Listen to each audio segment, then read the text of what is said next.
Should be. Great. Let's assume we're live. Welcome, everyone, to our daily success call for Thursday, the 3rd of June, 2021. John Lavenia here with you. And for those of you tuning into the recording, because I know we've got people all over planet Earth tuning in on the YouTube channel, glad you're here as well. Of course, if you can make it here live, we go live every day at 1:15 p.m. Eastern U.S. time. And do the math and figure out what time zone that is for you. But excited to be here with you. I know a memo went out to a bunch of people in the larger community, of which there are many hundreds, well, actually well over 1,000 already, who are going to be tuning into this as well. And so I just want to, make myself known if you're just finding out about this. Hey, what are we doing here? I'm John Lavenia. I'm the senior performance coach here with the e-commerce low-hanging group. So, and by the way, somebody asked me, what is low-hanging? What is that all about? Well, it's like low-hanging fruit. There's lots of different ways that you could approach online business and e-commerce and all this, right? Some are more costly and complicated than others.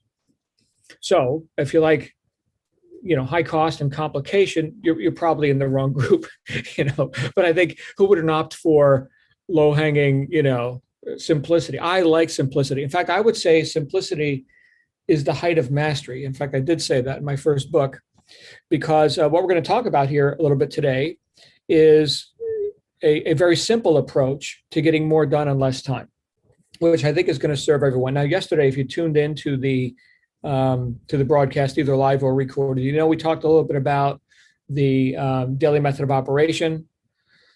And I introduced you to Hal Elrod through his book, Miracle Morning, which is one of the ones I recommended. If you are new here, I recommended 5 books, get them all. But one of the first ones you should start reading is that one, and then one other one of your choice. Okay. But I would say definitely, grab that one and get going on that, because here's the thing. One of the first things that I had to learn how to do when I was becoming successful as an entrepreneur was reduce the amount of time it takes to get stuff done. And I know we got parents on here, moms, dads. We've got people that are already busy doing other businesses, doing a job, right? You're keeping the lights on, doing what you got to do. Life, right? We're doing life. And if it's true that we all only get 24 hours in a day, and I haven't seen anywhere that isn't true, well, then why are some people exponentially more profitable and productive? And the two go together, by the way. Why are some people exponentially more profitable and productive than others who ostensibly have the same amount of time in terms of that resource, that one commodity, time, which I would say is your most precious? We all get the exact same amount. So why? That's a question that I like asking myself. I've been asking myself that question for some decades now. Why? Right? I like to know why things work and why some things don't work. Right. In fact, back when I was a child, I was taking stuff apart, like transistor radios and stuff, and sometimes getting them back together, but just trying to figure out, how does this thing work? What is this? A circuit board. Oh, look at all these little bits of solder on there, right? Wow, this is amazing. I don't know how this works. I became interested enough in that, right, to actually go down that road in terms of training. Some of you know my so-called professional training is, I was a diesel mechanic. I was a diesel and automotive master diagnostician. Like, I know a lot about machinery, or at least I used to. I forgot it all. Don't ask me about your car. I don't know anything anymore. But this was decades ago. And so at that time, with all the training that I got, because I was interested, right, I got to go and make $40,000 a year and be filthy dirty every day and work around the clock, right? So that's where that training got me. So and it was the same 24 hours. I spent the same 24 hours that you may have doing the other thing that you were interested in, which may have produced more profitability or less, right? So it's not a judgment on the moral rightness or wrongness of different paths. There's as many paths as there are people that take them. The path that I was on was one that was worth about 40 grand a year. And I became dissatisfied, which isn't too hard to grasp, right? I mean, especially, well, and we're going back some decades now. And that's when 40,000 was worth a little bit more than it is now. Hey, Gail, good to see you. But I was looking for a transition. And since I wasn't getting any more time, it's not like, okay, I could take this 24 hours and go be John, the diesel mechanic guy. And then, you know what, let me go ahead and get some more of that time here because I got some other projects I want to work on. So if I could just have, 48 hours a day, we'll be good. There was no negotiation table that I could sit at and have that conversation. So what did I have to do? I had to make some choices. I had to make some choices about how I spend my time. Hence, the whole idea of a daily method of operation and some of the things you can do, as we talked about yesterday, to put in order, because all success is orderly, to put in order in your mind and on your calendar. On your calendar. So back to the original point. One of the first things I had to learn how to do was reduce the amount of time it takes to get stuff done. Done, right? Done is the magic word. And I will argue that in almost every case that I've observed in life, imperfect and done beats perfect and not done. And that's a tough pill to swallow, especially for people who have practiced, well, I'm going to say procrastination, but let me give you something that's a little bit more of a badge of honor. Perfectionism. Any perfectionists in the house today? Maybe just me, I'm not sure, right? But no, I'm not unique. So it's easy for especially someone who got paid for years to find and diagnose and solve problems. It's very easy for me to look at all the potential problems that could happen in business and any new endeavor, right? And to be stalled or stopped because, well, after all, these things could go wrong. Right. So this is the diagnostician talking now. This is the person who, I mean, in that world, look, in that world, I don't know how many of you have experienced anything like this, but it's pretty black and white. It's either, the engine runs or you're fired, right? So there's no gray area here. But here with what we're doing with online business and marketing and all that, it's a whole world of gray areas. Right? What's right? What's the best? Here's the question. What's the best thing to sell online? Or what's the best design to put on your merchandise? Right? Who knows? Right? The marketplace will tell you, you'll get feedback, right? And certainly we can make some educated decisions, calculated risks, things like that. We can be smart about it. Okay. But to think that like you have a crystal ball or something, like mine's been on back order for a long time. I don't know about any fully operational crystal balls. Okay. So we're going to have to go ahead and make some decisions based on probabilities, not based on absolutes. What does this have to do with managing time or getting more done in less time? Great question. Marina, good to see you. Tani, welcome. So here's where we go with this. So since we've all got that same 24 hours, and since I know that for me to accomplish a higher level of production and therefore profit, I'm going to actually have to produce something more, something different than whatever was making me, 40 grand a year. So I am going to have to adjust my operating strategy. And I'm going to have to, in some cases, get pretty uncomfortable with that. Now, I'm not here to scare anybody, but look, if your best thinking got you this far, but not further, well, okay. I also heard it said once, if what you're doing isn't getting you where you want to go, do anything but that. Now that's a bit of a generality, okay? But I think you get the pun with all that, right? And also the logic behind it, the simplicity of it. So here's what I had to do. I had to put in some order in my mind and on my calendar. Again, all success is orderly. And one of the first things that I had to learn how to do to get more stuff done in less time was to stop being so damn attached to perfection. In other words, to abandon some of my best thinking about what's good enough or what's perfect. Now, in the marketing world, and which I've been in for decades now and have sold over $100 million worth of stuff on the internet and all that, I could tell you that all marketing is a test. Back to that idea that I don't have a crystal ball. Okay, great. So because a lot of times people will ask, John, what would be the best ad to run in this situation, or the best copy to put on the website? I don't know, the marketplace will tell us, and we can't steer a parked car, right? So we're going to have to get something done. We're going to have to get something published, and then we can get feedback. Then we can optimize and we can adjust from there. But we can't optimize on theory alone. Those of you who've been through my live welcome session, and I know I've got a bunch of you I'm meeting with in, was it an hour? Not even, I'm not sure. It's on my calendar. See, Mike, if it's not on my calendar, it doesn't exist. Like, I have no idea what I'm doing until my calendar tells me, because there's like a million things on there. But one of the things that I talked about, if you've been through my live welcome session, is the idea of commingling theory with practical application. Because you're going to have a lot of theory. Okay, so now I'm learning some new skill. I'm learning some new approach to business and life and whatever, right? So I'm going to have to I'm going to have to put attention. I'm going to have to put attention on new concepts, which I could call theories, right? Because until I've used it and I've seen a result from it, it's just a theory. Okay, but do I really own that theory yet? Just because some expert, some authority told me here's how it's supposed to work, does that mean that I own that? I've often said the only truth that matters is the truth that's alive in you. Does it work? Is it workable? Does it bear fruit for you to come and pick the low-hanging fruit? Well, let's find out.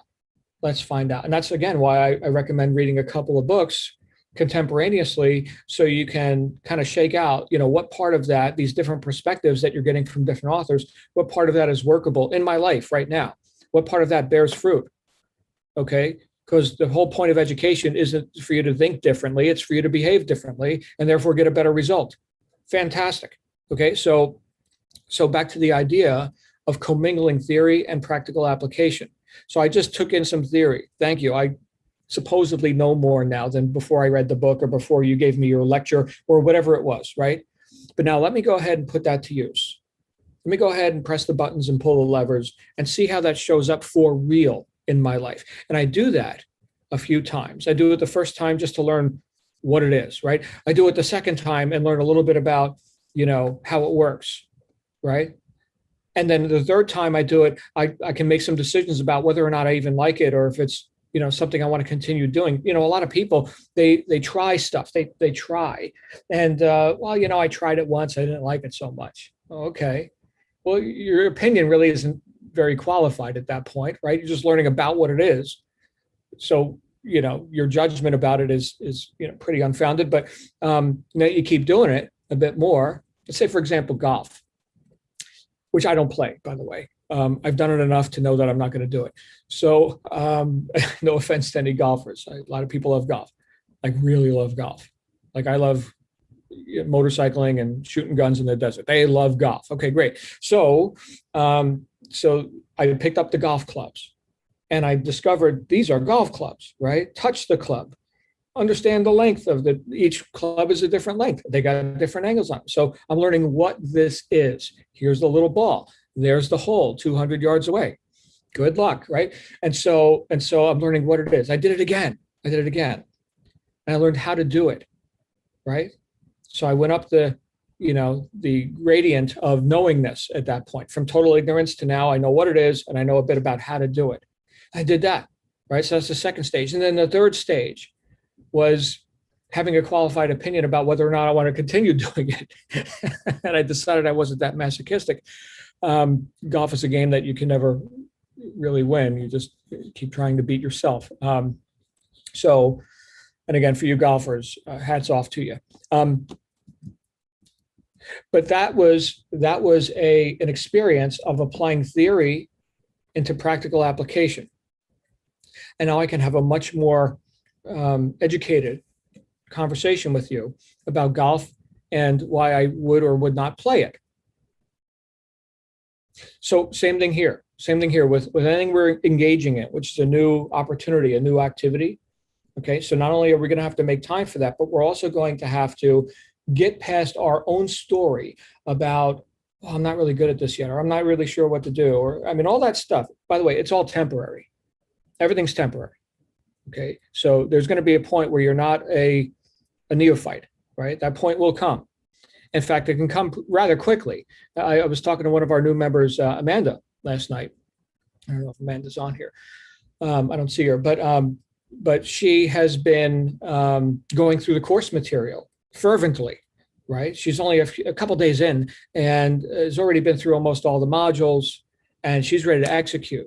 Okay, now in her case, getting back to the idea of getting more done in less time.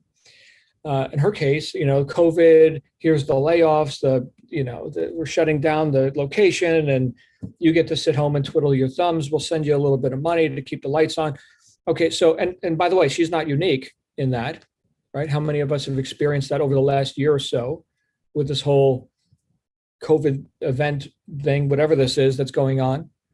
Okay, and so how many of us in turn have turned to alternative methods, like here we are doing online business, right? Which you can do from any location. I'm traveling. I've been traveling for some weeks. I'll be traveling for a couple more. So you're not seeing me in my natural habitat. Of course, many of you are just meeting me now, so you don't even know what my office looks like. But in that case, here's someone who, rather than sit around and twiddle her thumbs, is engaging fully and making good use of that time. And not everyone has that opportunity. Some of you are already running at 100% just to do all the things, all the responsibilities that you've already got as an employee, a mom, whatever, Cub Scout leader, whatever you do, right? There's lots of different things, lots of different roles that we play in our lives. And so we're going to introduce a new version of a role called business owner. In other words, that you're going to be making executive decisions. Think of the word, like the term CEO, Chief Executive Officer, right? Want to start thinking of yourself that way if you're not already. So you are the chief executive. What does an executive do? They make decisions, right? They make decisions that will cause what? That will cause increase and production and profitability in the organization, which right now the organization might be you, okay? But it will not always remain so. There is such a thing as scaling up. You know how many people we have on staff behind the scenes doing all the stuff that keeps the machine running here? It's huge, and it's getting huger. Expansion is upon us. And so for those of you who are new here, my goodness, your timing is impeccable, because this is blowing up. And is that a surprise? Of course not. Of course not, it's a surprise, right? How many of us are looking for not only increase in our life, our business, our profitability, and all that, but also a bit more self-determinism in how we spend that time? Back to the original idea. I had to reduce the amount of time it takes to get stuff done. One of the things that I do with like my students who I mentor, I got clients, and for those who know, I run 4 businesses and I'm all over the place and doing all that. But one of the things that I spend time with people on, and we're not going to be able to do it here in this forum because it takes a bit of duration and attention on it, but I can give you kind of an overview. One of the things we do is we look at, and we actually I guess journal would be a good word to use. We actually account for, where does our time go? We actually look, right? We confront the data, right? You can't make bricks without clay, so we need data, right? So what's the data? Where did that last half hour go? Where did that last 15 minutes go? Are you spending time doing income producing activities? Well, fantastic. Give yourself a pat on the back for that. Are there things that you could eliminate? My wife, she loves this thing called Instacart. I guess some of you have heard of that, right? Instacart. So we used to, get in the car, drive to the grocery store, walk around, look at stuff, figure out what we're going to buy. Of course, we got a shopping list, right? Oh, look, there's some other stuff we could buy. So impulse buys as well, right? How about some more of that stuff? And next thing you know, it's an hour and a half later. Well, now, right, you just go online, you go ahead and say, I want that. Here's the money, do it, and get right back to work. This is just one example, okay, which you can accept or reject or do whatever you want with. I'm just letting you know this is what my wife does. And so it actually saves us money because now there's no impulse buys. right? It's just, well, here's what we need and deliver it. And here's an extra $5 and we're done. Is that something, uh, as a CEO, there's the consideration as someone who is seeking and intent on creating increase in your life and actually leveraging your time, getting more done in less time.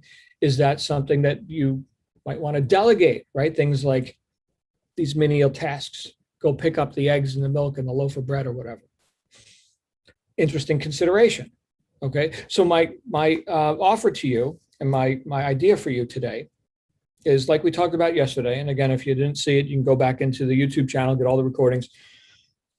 But we talked a bit about this whole idea of a daily method of operation and starting your day at the outset, starting your day with high integrity action, with resourceful things, which things that you've determined are going to move yourself forward in your life. And Hal in that book gives you what he calls savers, right? So it's an acronym. You'll see when you read it, some things that you could do to start your day powerfully. From there, we're going to go ahead and continue to have a powerful day. And I'm not sure if any of you have read Steve Covey's classic book, 7 Habits of Highly Effective People. It's a bit more of an intense book to read than the ones that I recommended. Maybe we'll get to that at some point. But in that book, he talks about being proactive. It's actually the first habit of highly effective people is being proactive. In other words, thinking a bit more about like why we're doing this before we even do it. And scheduling out the things that you can, this is leaking into later habits in the book, okay, but scheduling out things for the week, let's say, rather than just being in, daily crisis management, handling one emergency after another, constantly putting out fires, actually thinking from the end and saying, you know what, here are the things that I know are going to bear fruit. And let me make sure those are on the calendar, because that which matters most cannot be at the mercy of that which matters least. So really what this whole thing comes down to is prioritization. There's the simplicity of it. Same 24 hours, you got it, I got it, everybody's got it. Okay. By the way, how many units of that do you get? I don't know. I'm still here, you're still here. So, still got a shot. All right, so let's make some plans then to use however many units we've got, to use them so effectively and efficiently that we are accomplishing more in less time, because you're not getting any more time. Okay. But as the late Jim Rohn said, if you want to increase your income, increase your value to the marketplace. How do we do that? We got to make some new decisions. And obviously everyone here has done that, right? I mean, you didn't show up here because you accidentally, you were bored and you were watching kitten videos on YouTube and you decided, well, holy crap, let me go start an online business because I'm bored. So y'all get credit for that. All right. So now is time to make that decision right. We don't make all the right decisions. Back to the idea of perfectionism and, always seeing what could go wrong rather than, just taking action and then correcting course, right? Back to that idea. We don't always make the right decisions, but we make our decisions right. Sit on that for a little bit, see what you come up with. With that, I am going to stop talking, believe it or not. And we do have Danielle, Jennifer, Gail, Mandy, Marina, Tani. Feel free to come on out. Some Q&A. Again, the word's just getting out about these live broadcasts. I'm really glad you're here with us live. And if you're watching this on recording, I'm glad you're watching it on recording. If you can be here at 1:15 p.m. Eastern US time, I would love to have some time with you in person. But if you got some comments, thoughts, or maybe share a win, like is there something you've done as a person who's already busy and doing stuff in your life? Is there something you've done to successfully create some leverage in your time, to clear up your calendar, to do things that you've deemed more vital, perhaps? Mandy, please. Yeah, I guess I can share a small win. So I began the course on Monday and I already have a list of about almost 200 design ideas for when I start launching. So I have all of the ideas written down in my notepad. And yeah, I guess I'm going to start turning those into design soon. So it's a pretty big accomplishment for week 1. Fantastic. Yeah, Mandy, in contrast, right, there are a lot of people who are their intention is, I'm going to start an online business. And they're in week, not one, let's say week 12. And they're like working on their first design, thinking, I don't know, maybe, right? Oh, maybe. So well done, my friend. Congratulations. We're expecting big things from you, Mandy. Thank you. Thank you. Hope so. Yeah. Yeah. And you're going through the accelerator process. You're going to be seeing, for those of you who are just getting started here and discovering what that is, your accountability rep is going to be walking you through some steps that Rachel and myself and others, staff members who work with the advanced students here, things that we've prepared to kind of expose you to what it looks like at the top of the mountain and where you can go rather quickly if you're so inclined, right? And people run at different paces. I'll just tell you, it's a lot more fun to make money fast than it is to make it slow. I agree. Yeah. Yeah. I don't know I'd rather get anyone there faster. right. Anyone disagree It with builds it? momentum. By the way, the purpose of these calls is not for you to sit here and agree with me, right? It's for you to have your own considerations and see if it works in your life. Because I feel like in the past, I have tried other business models to make money online, but because the results aren't so fast, it is like a long, grueling process. Like I was involved in something that was taking over 3 months just to get launched. And I feel like that really demotivates you. I feel like to get wins faster, even if they're small wins, it kind of builds that momentum to keep going and to create even bigger and bigger wins. And it just motivates you more to see those results earlier on. sure. Yeah, great point that Mandy just brought up. And that is the idea of being able to recognize that we've accomplished something. Henry Ford said there is joy in work. There is no happiness unless one is recognized that they have accomplished something. So a lot of times, especially on the internet, we can see the sales pitch of, here's the magic system, and you just click the easy button, and like the gods will rain down, gold upon you. And oh my goodness, I've been around long enough that I've gotten pretty jaded to that stuff, right? Like everybody's got a Lamborghini, and here's the yacht with the bikini chicks, and oh my goodness, the hype. I'm so over it, and I think everyone here hopefully is too, right? I mean, you've got a bit more causation in that, okay? But the idea of gratification, being able to recognize wins, that's another big advantage that you have, is that you can incrementally, you could see these wins that you've accomplished. Like in this case, Mandy accomplished, some designs, right? So that's really nice. And there's the acknowledgement of that, right? People who go through life and never acknowledge their own wins. By the way, I used to be one of them, right? Nothing was ever good enough. Nothing's ever done, right? Again, that's why done is my favorite 4-letter word. So to recognize that you are moving in the right direction, even though it's not, $10 million in your bank account tomorrow or right now, okay, stay the course, just like we talk about in my welcome sessions. You want to get to the top of the mountain. The way to get to the top is through consistency, not through some sudden heroic and short-lived effort. Okay, habits beat heroics. Remember that. That's a John Lavinia original. You can quote me on that. So I'm going to go ahead and wrap up. Unless we've got any other thoughts, questions, ideas, come on down. Going once, going twice. Thank you, Mandy, for sharing. Thank you all for listening. And I will be back here with you tomorrow in 23 hours, 23 and a half hours. I'll see you guys in 23 and a half hours. How's that sound? Deal? It's a date. I'll see you all there. Make it a great